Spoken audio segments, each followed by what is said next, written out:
Welcome to this episode of Season 4 of The Common Bridge, where policy and current events are discussed in a fiercely nonpartisan manner. The host, Richard Helppie, is a philanthropist, entrepreneur, and political analyst who has reached over 3.5 million listeners, viewers, and readers around the world. The Common Bridge is available on the Substack website and the Substack app. Just search for The Common Bridge. You can find the program on YouTube and wherever you get your podcasts. The Common Bridge draws guests and audiences from across the political spectrum, and we invite you to become a free or paid subscriber on your favorite medium.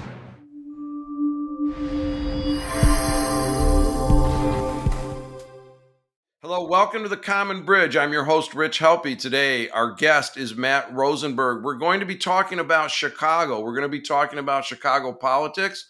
We're going to especially be talking about the impact on minorities within the community as it pertains to crime, policing, and K-12 education.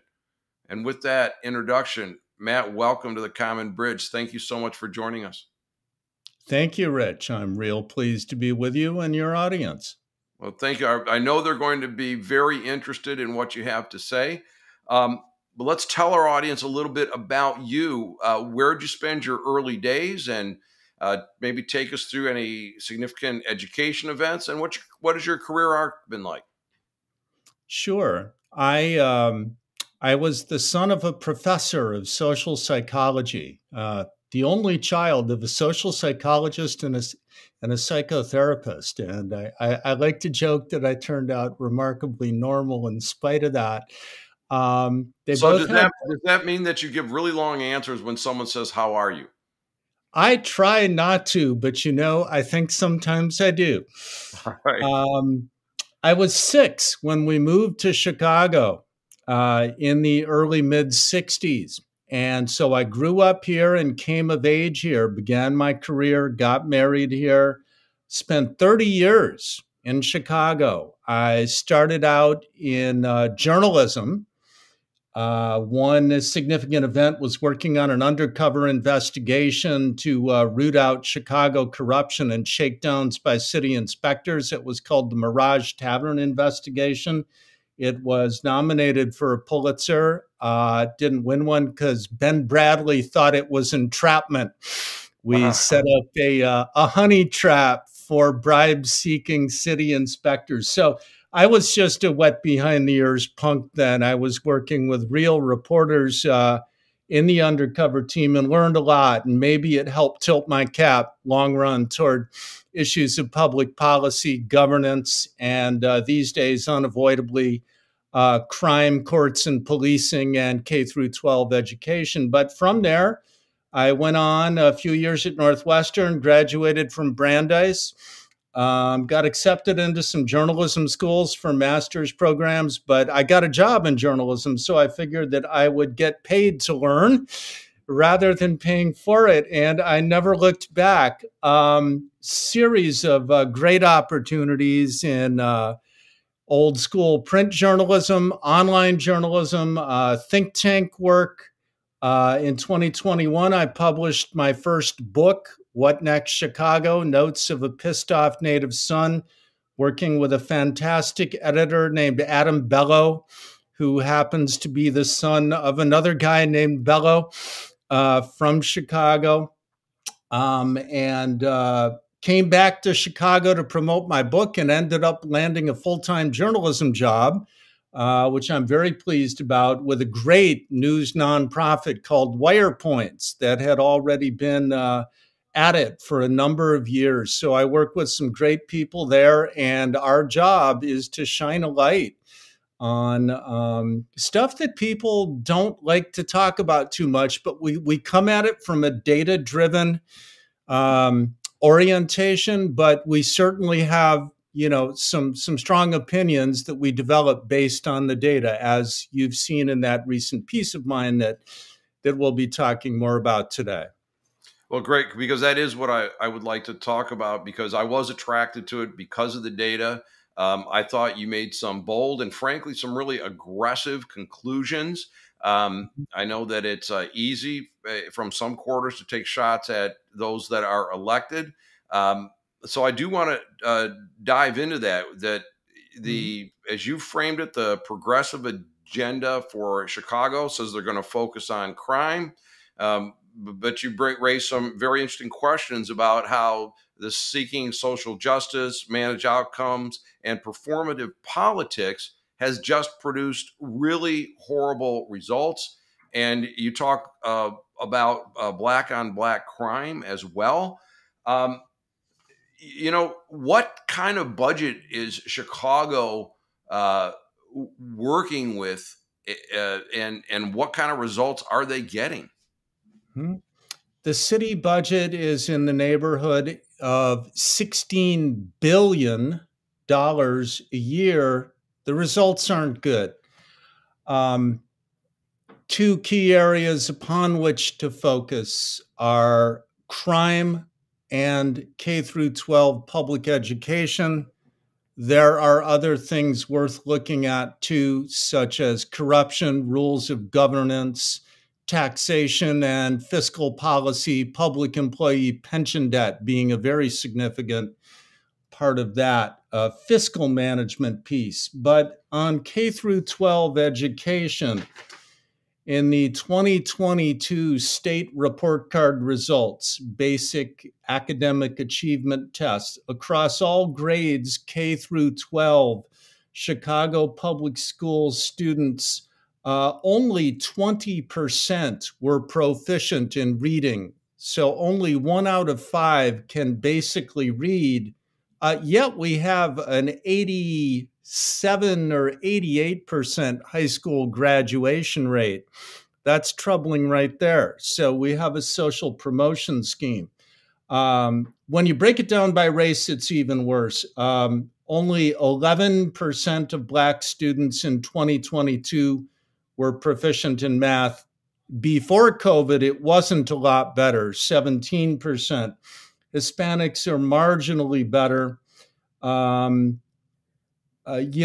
It's actually those numbers I just gave you were for reading, and the numbers for math are 13% of Black students were proficient before COVID in 2019, and only 6% proficient in math now. District-wide, just 16% of all students are proficient in math. So, the world's become a very competitive place. So we need school choice here. We need vouchers and probably education savings accounts. We always like to turn to policy solutions. So that's a snapshot of some of the education data. There's also important data. Let me ask you about that. Yeah. Those tests are measuring academic failure, is what one side of the spectrum would say among Black and Latino students. And then the progressive side might argue, well, that proves that either the test is racist or the educational environment itself is racist. Is this a factor at all in Chicago politics? If you pull that layer back, what's beneath those abysmal statistics? I think lack of competition, in my view, and I know that others will not agree with that. Some will say that we need to spend more. However, the per pupil spending sliced one way is 16 to 17,000 a year. When you factor in capital expenditures, debt service, basically the entire school district budget, right? And then divide by the number of current students, there's an astounding per pupil expenditure level of 28,000 to 29,000 a year, depending which recent year you're looking at. That's mind-boggling. So if spending were the answer, we would have already seen results. The argument on that is that, look, $29,000 would buy a very fine education year at some of the most prestigious prep schools all across the country. Perhaps not right on the coast, but just about every place else. So that is a big spend. Yet when you think about that student body, we're talking about those left behind. If a family has the means and the motivation, they're probably going to pull up stakes and go outside of the Chicago public school system. So is it a fair analysis to say that the abysmal scores for reading and math, coupled with that high spend, is really reflective of the job they're doing, given the challenges of that specific population. I think that, again, competition is really the key here. Charter schools have a mixed record. I don't see charter schools as a silver bullet. I will tell you, Rich, there's something notable in Illinois. It's a tax credit scholarship program that helps to fund private school tuition for minority students. It's called Invest in Kids. And because Black and Latino parents and students have lobbied the state legislature to keep alive and not reduce the fiscal scope of this legislatively created program, they've been able to enroll a fair number of kids in mainly Catholic schools. And it's really interesting to see the lobbying that goes on to keep the pilot alive and now to extend the 5-year pilot. The way it works super quickly, Rich, is on your state income tax in Illinois, if you give, say, $1,000 to a private scholarship granting organization, and it's all under state regulation, then you will get a $750 tax credit. And so this is, you might say, vouchers light. It's a start. It's a pathway out. However, it's badly oversubscribed. They have to turn away many students. So if we can expand opportunity and expand competition at the same time, I think that would be brilliant. But we really need to go to full-on raging school vouchers, which are now legal in basically every state, thanks to U.S. Supreme Court rulings. And from there, you go to something called education savings accounts, which are even more flexible than just a large chunk of money in a voucher. You can break it up and parse it out. Your kid can get arts education over here in this program with, say, $1,000 a year out of your $10,000 voucher. And I'm making these numbers up. And then, spend $8,000 at your main private school and another $1,000 for, say, athletics, somewhere else. And that's a brilliant way to do it. And some states are starting to pioneer these so-called ESAs, education savings accounts. So, yeah, I say there are sharp debates and sharp differences of opinion. We have to hear the other side, but then let's come together around real solutions. And where you will see so-called conservatives digging a line in the sand is against the idea of simply spend more money. And I'm sorry to say, and if I'm being unfair here, then I hope someone will call me out. Too often, though, it seems that progressives simply say, we don't have enough taxpayer money, give us more.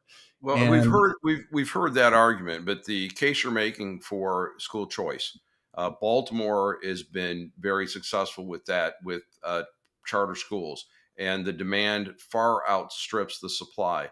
Detroit has been very successful with that. I'm personally involved with a school system where we've put a incentive program in that actually pays the students for doing their work and achieving grade point. And I think it's a tragedy that we leave children without an education, that we need to equip all of our students with the basics.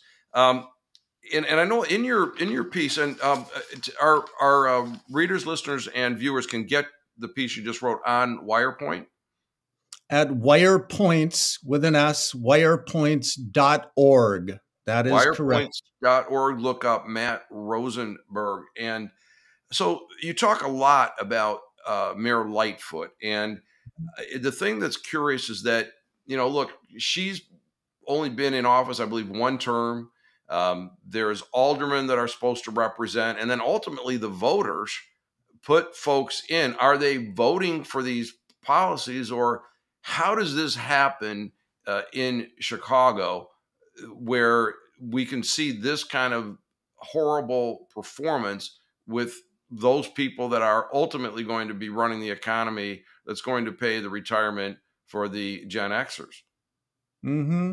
If this didn't come out of nowhere, and the city's problems didn't start with our latest mayor, Lori Lightfoot. However, there's a feeling of urgency in the air, particularly after COVID and the way that it set back economic activity, and particularly after the disturbances of 2020, after the death of George Floyd, and just a horrible kind of spiraling violence, which has tapered off a little bit compared to 2020 and 2021, but is still dramatically higher than in 2019, the last prior year. So how is it that these problems continue when we have elected officials who are supposed to be basically taking care of business? Um, I think a couple of reasons. One, oddly enough, a government is not the solution to either, entirely the solution to either of these problems: low performance in schools, kids not ready to learn, or crime. And there's an elephant in the room, particularly in the African American community in Chicago and other major cities, one of births to unmarried mothers and absent fathers. And the CEO of McDonald's last year, after two children were killed in uh, I would say gang related street shooting incidents, he texted the mayor, and it was eventually revealed in the newspapers that, of course, parents are largely responsible, but you can't say that out loud. Well, he was called, a racist and about 12 other things for saying that in a private text to the mayor, but he was right. You have kids that just aren't prepared to make their way in the world. They have no code, as one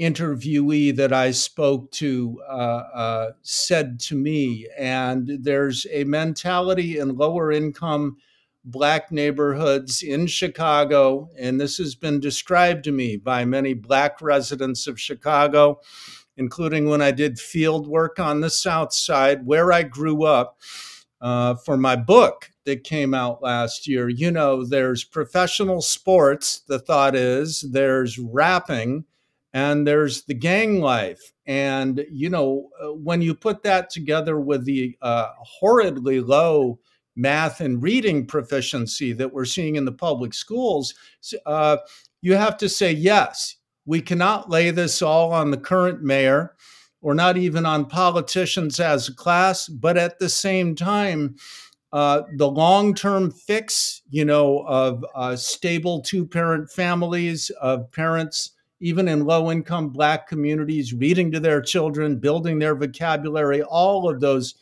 building blocks, that change is not happening soon. So in the meantime, how can we kind of goose a better outcome? And I don't think it's through the rhetoric of progressivism. Well, to that end, that the out of wedlock births, or born to single parents, is increasing across all demographic groups.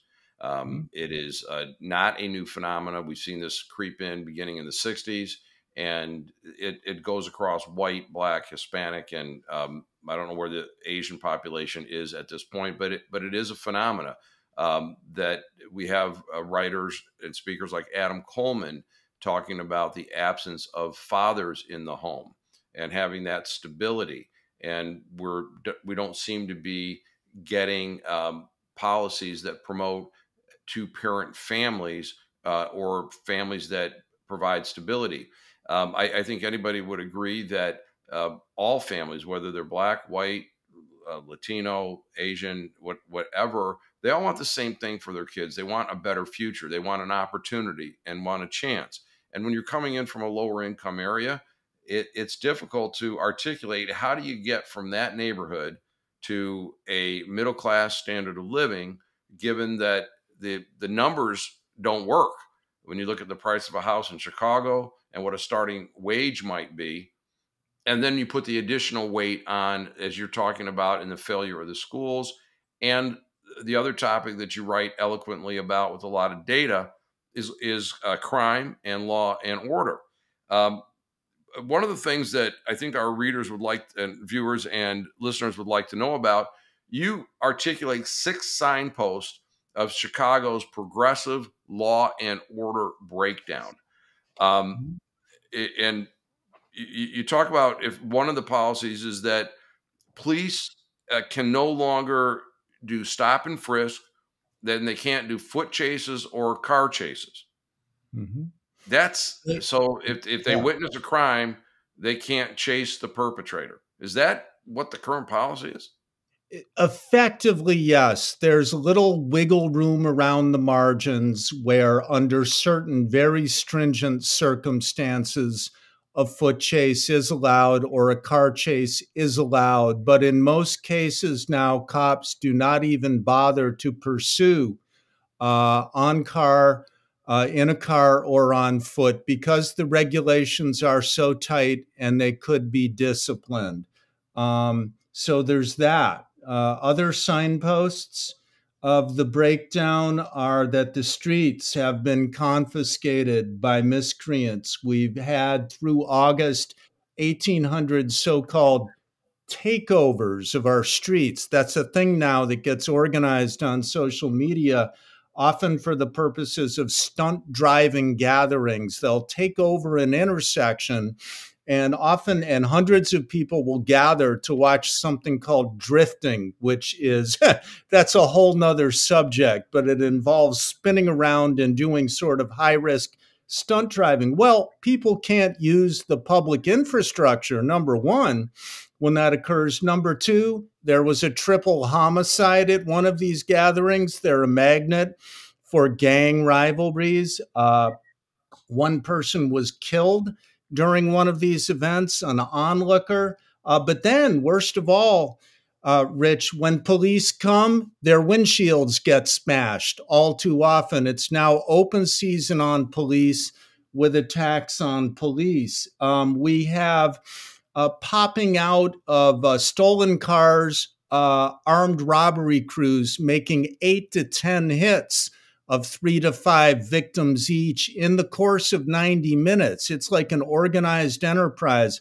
Again, the taking of our streets for crime. We've got catalytic converter theft crews with armed gunmen standing guard, and carjacking has been an epidemic here. Now we see this year we're on track for 20,000 motor vehicle thefts, about 55 per day. We're at 17.7 right now, and we've done a run rate through the rest of the year. You've got this thing now called the Kia Boys. Search that on YouTube.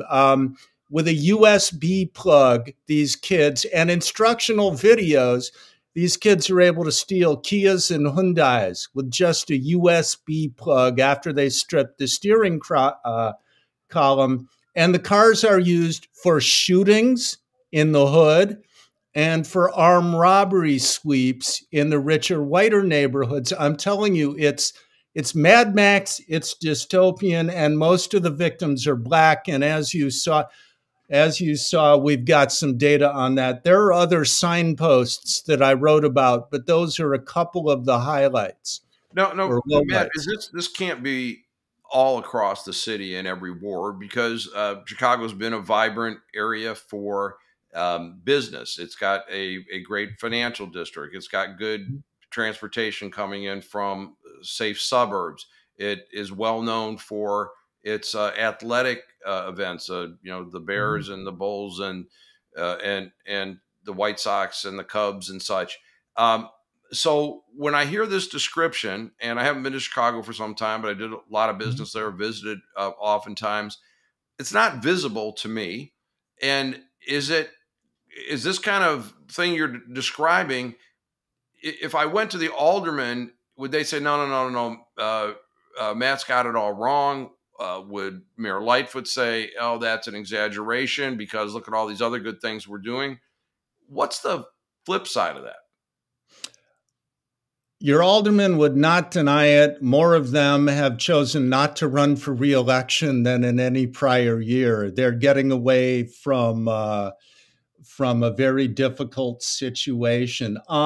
The murders and shootings are still predominantly concentrated in the lower income Black and Latino communities, for sure. So, to that extent, what you say is true. What is changing, however, is that the armed robberies, the carjackings, and the motor vehicle thefts are creeping strongly into formerly untouched neighborhoods. And it's a real conundrum for white progressives, I'll be honest. They had previously been able to say, well, yes, what are you going to do? It's tied to poverty, and all of the crime is confined to Black and Latino lower income neighborhoods, but they were never touched by it. So there was never a sense of urgency. There's a little bit of irony and, frankly, hypocrisy, because now white people on the north side, which is the predominantly white area of Chicago, around Wrigley Field, leading up to that, and then north of there, along the lake shore, and so forth, they're now experiencing significant crime. So now all of a sudden, crime is a problem for white Chicago. So if and again, my experience tells me that it is more divided around economic strata than around racial strata, but we can come back to that a bit.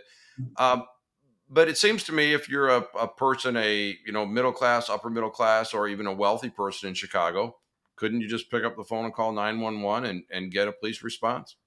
Funny you mentioned 911. They don't come anymore, but it's not their fault. They're stretched thin. The video cameras come out right away.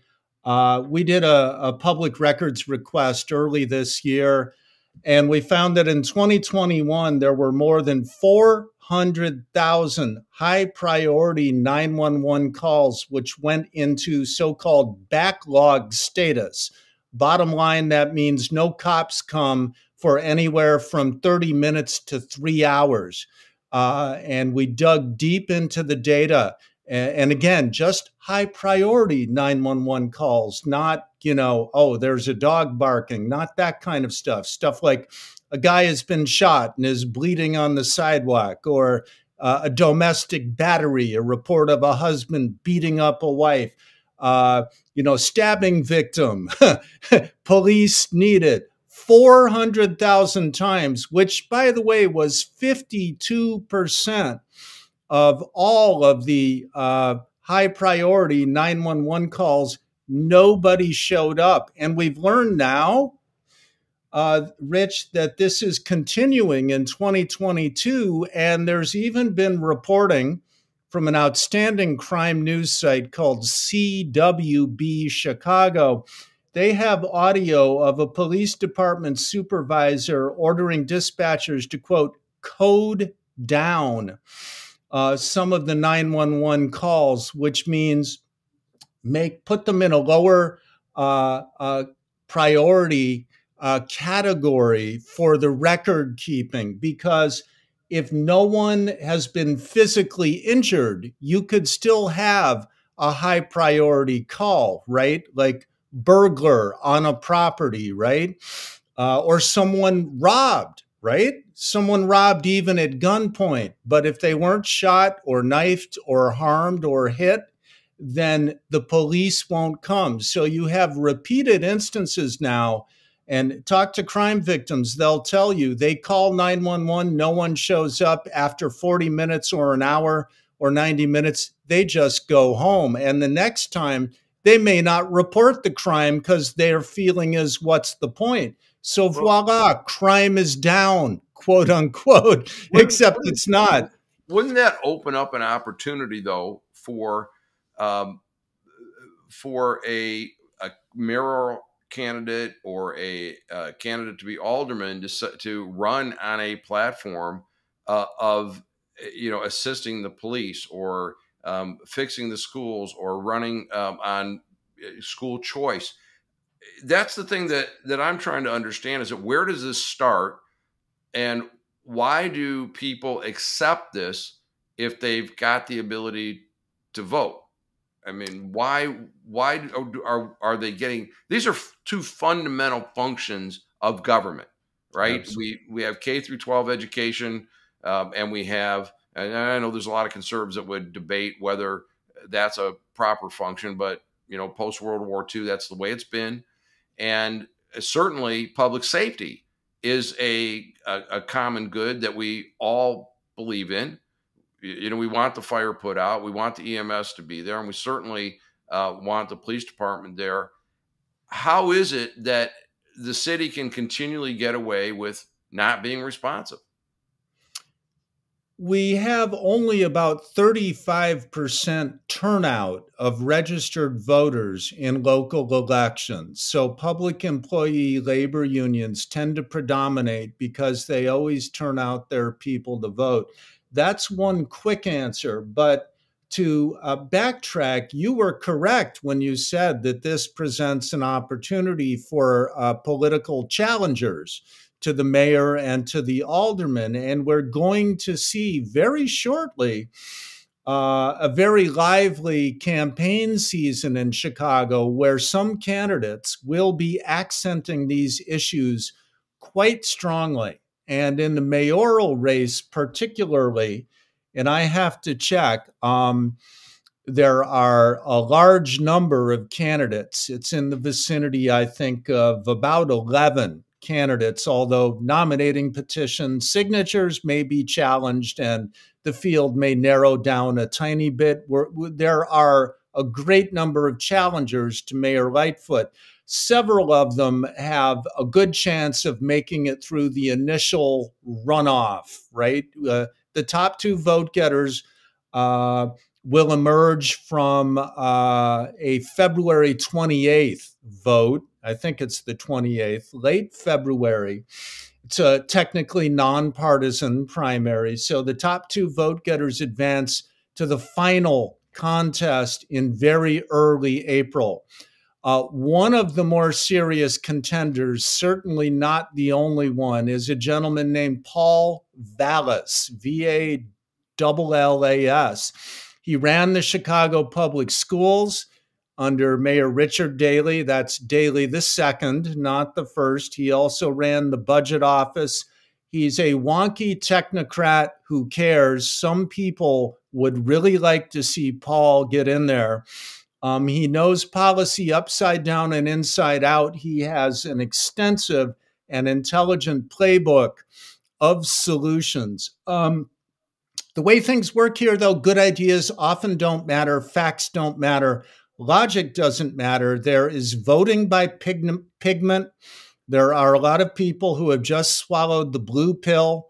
Our statewide elections hardened the political partisan polarization that was in large part, at least in some part, the fault of Republicans. They fielded a gubernatorial candidate who was an associate of Trump and who took a hard line against abortion.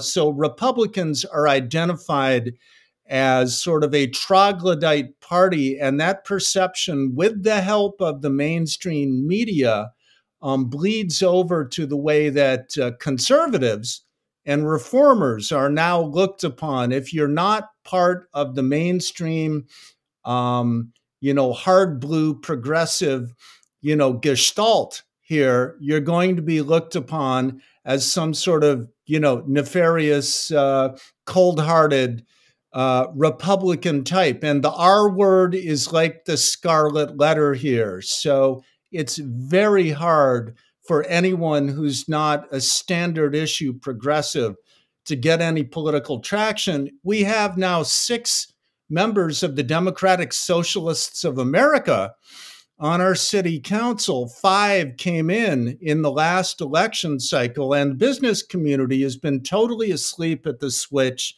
They're scared to get in the crosshairs of mainstream Democrats here, but they just yesterday announced formation of a new independent political committee, Rich, which was a very interesting development. And they're going to try and fund moderate Democrats for city council and mayor so that we don't end up, with 12 or 16 socialists on our city council and a mayor who's more in line with them than with old fashioned democratic values. What people say here, Rich, is if only we could get back even to the days of Rahm Emanuel. He's starting to look awfully good. And Mayor Daley II and even Mayor Daley I, with all his flaws and prejudices, is starting to look pretty good to some of the old timers because we had crime, we had troubles with our schools, but it wasn't, a Mad Max world. And it is now. It's a failing city, and it's a great city. And you see the vibrancy everywhere. I walk sometimes 10 or 14 miles in a day across Chicago. Many of my Facebook friends think I'm insane, and they're all asking me, are you carrying? I love this place. I love the music, the architecture, the intellectual firepower, the neighborhoods. It's still a fantastic city. So that's why many of us still fight to try and get better policies enacted. Well, it's fascinating to listen to this from an insider's view that there's been a fail of progressive policies, and it kind of seems the race seems to be let's get more progressive because we can't go back to that more business-like approach because that looks too much like a Republican. And by the way, the Republicans' last president was Trump, and he's crazy, and the Republicans are behind a broad abortion bans. So it's quite the conundrum, and I just wonder if that politics based on ancestral heritage is going to reach a breaking point, and where we start looking at more solutions. But I think the difficulty there is that it's hard to put in policies or appeal on a policy level if people don't understand mathematics and aren't able to read about the pros and cons, if they're just inflamed based on identity politics. And then, it's also occurred to me that how much of this is cultural from a base. If you go back to the early days of the country, I just watched the show Hamilton, and Alexander Hamilton was killed in a duel, as was his son. And basically, it's because you insulted me, so we have to go shoot it out. We got to. That's been around for several hundred years now. We got to get that out of the fabric of the society. Matt, as we kind of think about wrapping up here, I want to make sure that people have an opportunity to get to your writing. It's hard hitting. It is fact based and clearly something that you have an opinion behind. It's again wirepointsplural.com. Look up Matt Rosenberg, and I think you really do have a compassionate heart trying to fix the issues with education and with public safety. And I share that passion around education. You quote Teddy Roosevelt a bit. Any traction with that? Yes, some. I mean, we'll have to see. I'm not expecting people will say, oh, Matt, brilliant use of the Teddy Roosevelt quote. But if the idea that he is espousing of facing up to the real problems, right, and not running away from them and not hiding behind toxic rhetoric, if that idea gains traction, then I will feel like, maybe things are moving in the right direction. I should mention, it's a small note, but just it's wirepoints.org. And Brian, yeah, we'll make sure that we clean that up. Wirepoints.org. Right. And the other thing that I wonder about, are there examples of better run cities of any size that could be pointed to? Like, here's a major city that's working. By way of example, I don't know how it turned out. Kansas City several years ago said, we're going to put the most modern student computers into all our public schools. Mm-hmm. As you think about what could be done with Chicago, are there any working cities that you think, that's a better way to do it? Yeah, and I think anyone who wants to take a crack at answering that question needs to go really gather a lot of data, right, on crime rates, even on a neighborhood by neighborhood basis, on academic achievement levels in the public schools, on existing school choice, on net fiscal position, right? And there are report cards that try and do that. I don't have that in front of me, but a more impressionistic answer is yes. Look where people are moving. Look where the outmigration is from high tax, highly problematic, high crime states like New York, New Jersey, and Illinois. Where are people moving to? They are moving exceptionally to places like Florida, Texas, and Arizona. In Chicago, since 1980 up through 2020, both the Black and white populations are each down 1/3. The Latino population has nearly doubled. The Asian population has grown a bit. It has been remarkably instructive for me to do casual observations in the field, walking Chicago's streets, and see all the Latino-owned businesses everywhere, to walk through residential Latino neighborhoods and see two-parent families, grandmas letting out the kids from the car, shouting, "I love you, I love you." That actually happened. Just to look at all the commerce, all the entrepreneurialism going on in Latino neighborhoods of Chicago. Theirs is not a culture of complaint. They basically have no time for the progressive agenda. They may vote for some of those candidates, certainly, but they're too busy making a living and taking care of their families. There are some gang issues in the Latino community. It's not a 100% success story, but it really is remarkable. And one of the things you hear from people in the local public school system is that soft skills are crucial too. It's not just academic. It's how you dress, whether you show up on time, your demeanor. And they lament that many of those skills are just not held or absorbed by many of the students who are being given diplomas so easily now. So, and Rich, I would be remiss not to just quickly mention some key crime data that supports my thesis. Blacks are 29% of Chicago's population. They are 79% of all murder victims from 2018 through most of 2022. When it comes to other violent crimes, like non-fatal shootings, criminal sexual assault, aggravated battery, and vehicular hijacking, they are a majority, often a vast majority of the victims, anywhere from 50 to 75%. Yet again, they're only 29% of the population. So if this is progressive, the question I would ask though would be this: if a Black family living on the north side, middle class, upper middle class, professional, physician, attorney, investment banker,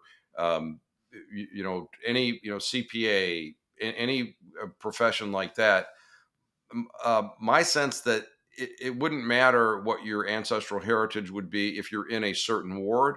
Wouldn't those statistics really reflect the area that people are in more so than their ancestral heritage? Yes. In a nutshell, I think, though, the nub of the issue then is how do you transform communities from lower income, low opportunity, empty lots everywhere, where there is no there, literally, how do you transform those communities into ones where positive change is occurring? And there's been no shortage of government-driven neighborhood economic development programs, but it doesn't lead to much.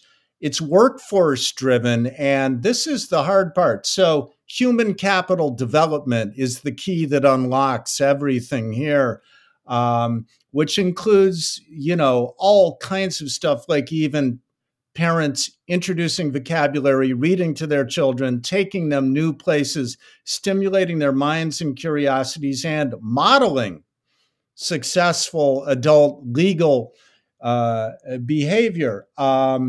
That's one that I wanted to ask about there, about modeling behavior. And we had a president elected in 2008 with connections to Chicago in Barack Obama. And I always thought that was a grand opportunity for him to start turning around what you've talked about in terms of soft skills. Because here's a guy that's been clearly highly successful, became the most powerful person on the planet. What should Barack Obama have done in terms of helping that youth of Chicago to have a better future?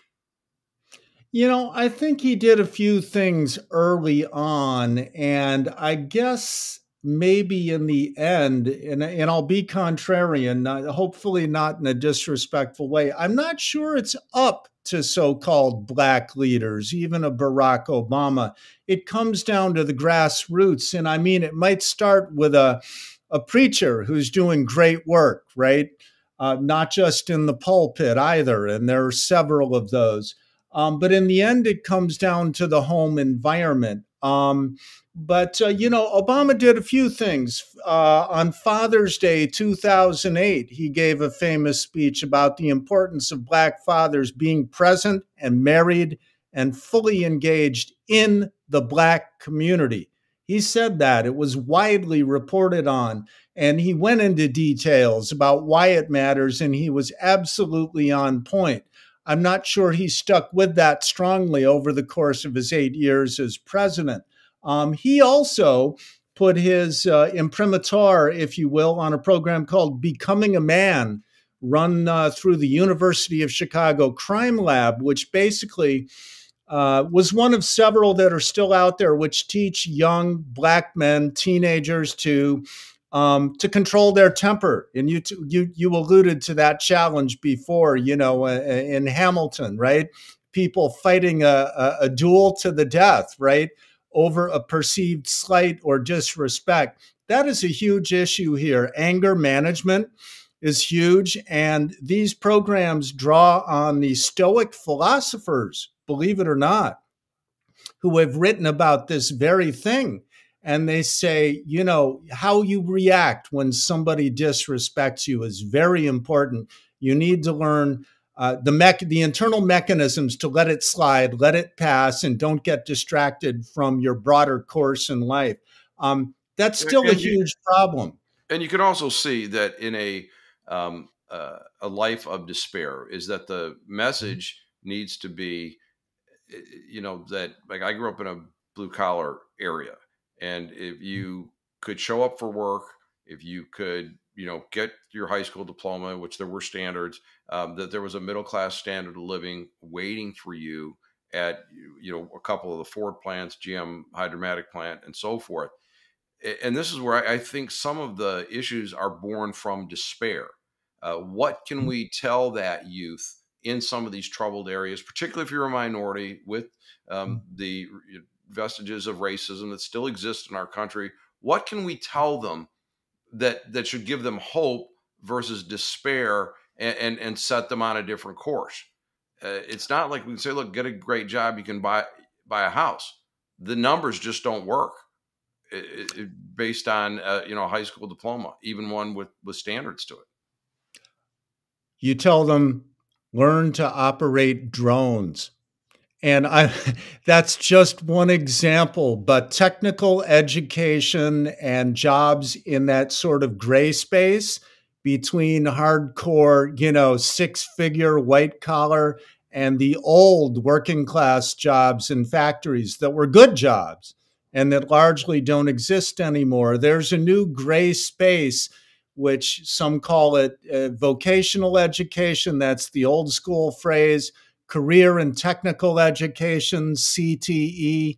So there's a great deal of emphasis on that. Make that stick, but realize this is my prescription, but realize it's still built on mastery of basic academic skills, most especially reading and math. They say now to be an auto mechanic, which is a great job.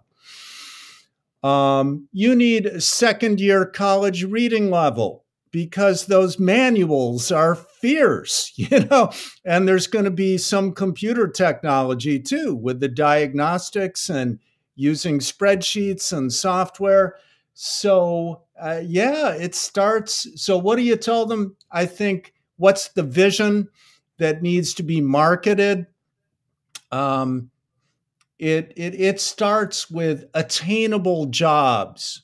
Attainable jobs. If you can tell a kid, you know what? You can start out at 48K the year you complete, the month you complete your drone training course. And by year 3, you could be up at 60K, If you could tell them that, their eyes will light up. But then there's got to be people to help them stay the course, right? Because it's not easy. And if public schools and if the state legislature is closing off competition in K through 12 education, because sadly, the teachers union is all about, control and dominance and has a broad right to strike in order to quash reforms, which the Chicago Teachers Union does have. If the public school system puts incendiary racialized videos on its website saying that Black people have no chance to succeed, that looting is a legitimate response, and yes, that happened, and I wrote a detailed on the Chicago public school system. On the Chicago Public Schools website. Such a video still stands. It was filmed by an activist right after George Floyd. It was full of rage. It said looting is an appropriate response. She was basically saying, burn that SHIT down. It's good. You're right. Let's burn stuff. Let's loot. There is no hope for us. And for that to be, and then she went on to say, the police are killing us, a blanket statement that police are killing Black people. We went and researched that using the Washington Post database and essentially debunked that claim, contextualize it with the real data. So this kind of stuff is on the Chicago Public Schools website, while at the same time, the teachers union is extremely powerful and blocking the advent of real school choice. They're blocking the closure of schools that are half to 2/3 empty. We dug up the data on that too from the school system and found that more than half of Chicago's traditional public schools, non-charter, non-contract, were below the 70% threshold of seats filled, meaning they should be eligible for closure. We found that 1/3 of them were even more empty. And then there was a slice that were about 5 to 25% full only. Yet, the teachers union won a moratorium from the state legislature on Chicago school closures because we hear rhetoric when there's discussion of consolidating empty schools that it's a hate crime. That was actually said and reported. Yeah. So it's beyond the pale, Rich.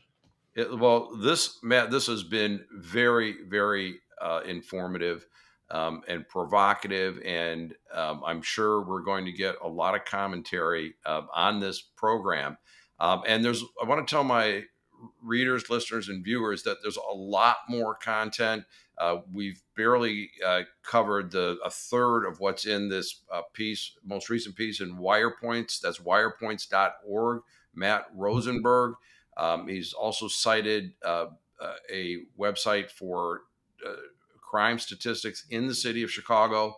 And it kind of fits with the theme of what the Common Bridge is about, is that we have an unresponsive political system whose only job is to defeat the other side.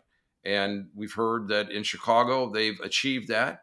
And the third element is that we don't have a media system that is actually reporting on what problems are and holding people accountable. And it sounds to me like perhaps wirepoints.org might be part of that new media model, bringing that to the attention of people. Matt, this has been a great conversation. Any closing thoughts that, particularly if there's anything we haven't covered, that you'd like to bring this home with? Absolutely. First of all, a lot of this is laid out in depth and with all the pieces connected at my book, which I will shamelessly plug. It's available on Amazon. It's called What Next Chicago? Notes of a Pissed Off Native Son by Matt Rosenberg, only at Amazon. It's got 348 footnotes. It's a combination of data, reportage, and field reportage. I went into Black and Latino Chicago, as well as dug up a lot of wisdom, from academics and so forth, and from government sources. The other piece of this is, and it's reflected at the end of the book, a lot of this solution lies with us. It is utterly crucial to push for more responsive and effective governance, and you and I and many people would agree on that. That is a primary fight. We are taxed heavily. Government should work for us. Your question about the size of the city budget reflected that reality. But in the end, too, a lot falls upon us as students, as mothers, as fathers, as members of metropolitan regions, and as members of society. So it's not ever going to be all government. So where your government is dysfunctional, the importance of non-government alternatives from family to NGOs becomes ever greater. So I would close with that thought as well. Wonderful. Get involved. And that's been my experience too. It's making a difference where you can. We only get one shot to educate each child. Let's make sure that we give them the best opportunity. We only have one sense of peace and security. Let's do our best to ensure that we get that. This has been The Common Bridge today with our guest from Chicago, Matt Rosenberg. He's got a great book out. I bet if you scanned Amazon with the words "pissed off," you're going to find this, and rightly so. Love the traditional hard work of the journalist that you are, and I do appreciate your being on the Common Bridge. Perhaps we'll have you back, maybe talk with some other guests in a panel, because this is a problem that needs to be addressed. And with our guest, Matt Rosenberg, this is your host, Rich Helppie, signing off on the Common Bridge. Thanks for joining us on the Common Bridge. Subscribe to the Common Bridge on substack.com or use their Substack app, where you can find more interviews, columns, videos, and nonpartisan discussions of the day. Just search for the Common Bridge. You can also find the Common Bridge on Mission Control Radio on your Radio Garden app.